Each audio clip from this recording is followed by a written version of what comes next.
Give ear, O heavens, let me speak. Let the earth hear the words I utter. May my discourse come down as the rain, my speech distill as the dew, like showers on young growth, like droplets on the grass. For the name of Adonai I proclaim, give glory to our God, the rock, whose deeds are perfect. Yea, all God's ways are just.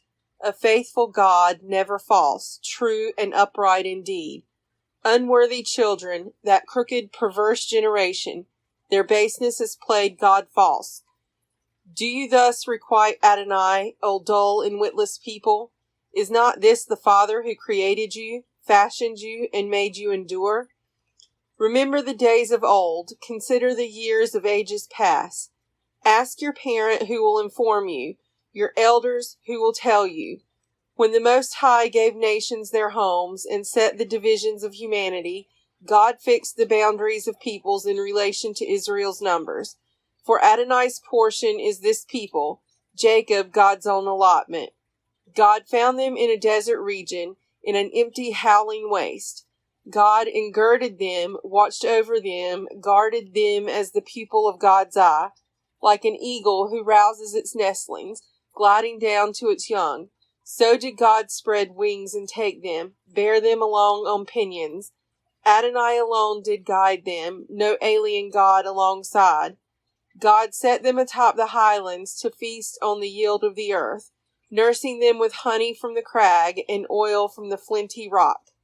Curd of kine and milk of flocks, with the best of lambs, and rams of Bashan, and he-goats, with the very finest wheat, and foaming grape blood was your drink.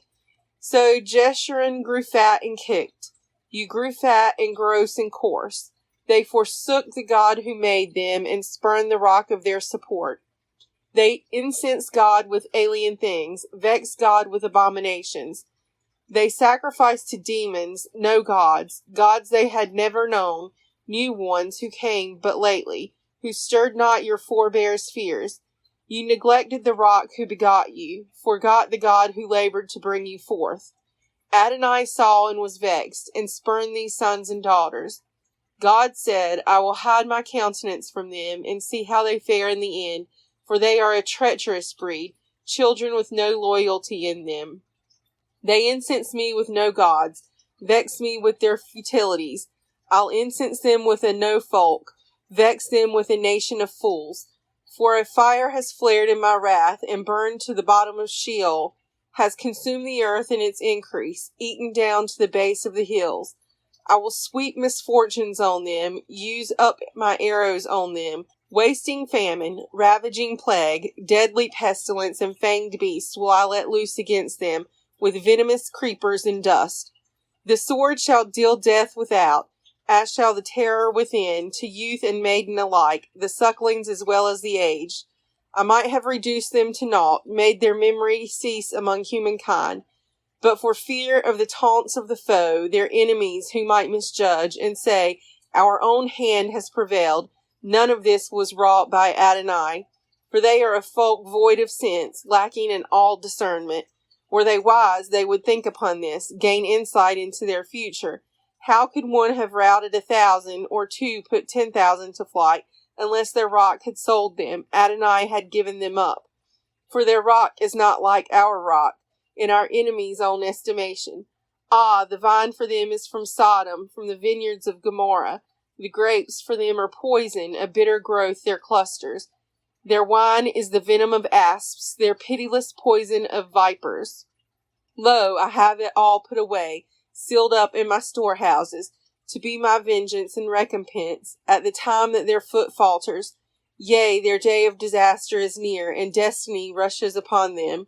For Adonai will vindicate God's people, and take revenge for God's servants, upon seeing that their might is gone, and neither bond nor free is left. God will say, Where are their gods, the rock in whom they sought refuge, who ate the fat of their offerings, and drank the libation wine? Let them rise up to your help, and let them be a shield unto you. See then that I am the one, there is no God beside me. I deal death and give life. I wounded and I will heal. None can deliver from my hand. Lo, I raise my hand to heaven and say, as I live forever, When I whet my flashing blade, and my hand lays hold on judgment, vengeance will I wreak on my foes, will I deal to those who reject me. I will make my arrows drunk with blood, as my sword devours flesh, blood of the slain and the captive, from the long-haired enemy chiefs. O nations, acclaim God's people, for he'll avenge the blood of his servants, wreak vengeance on his foes, and cleanse his people's land. Moses came together with Hosea, son of Nun, and recited all the words of this poem in the hearing of the people. And when Moses finished reciting all these words to all Israel, he said to them, Take to heart all the words with which I have warned you this day, and join them upon your children, that they may observe faithfully all the terms of this teaching. For this is not a trifling thing for you, it is your very life. Through it you shall long endure on the land that you are to possess upon crossing the Jordan. That very day Adonai spoke to Moses, Ascend these heights of Abarim to Mount Nebo, which is in the land of Moab, facing Jericho, and view the land of Canaan, which I am giving the Israelites as their holding. You shall die on the mountain that you are about to ascend, and shall be gathered to your kin, as your brother Aaron died on Mount Hor, and was gathered to his kin. For you both broke faith with me among the Israelite people at the waters of Meribah Kadesh in the wilderness of Zin, by failing to uphold my sanctity among the Israelite people.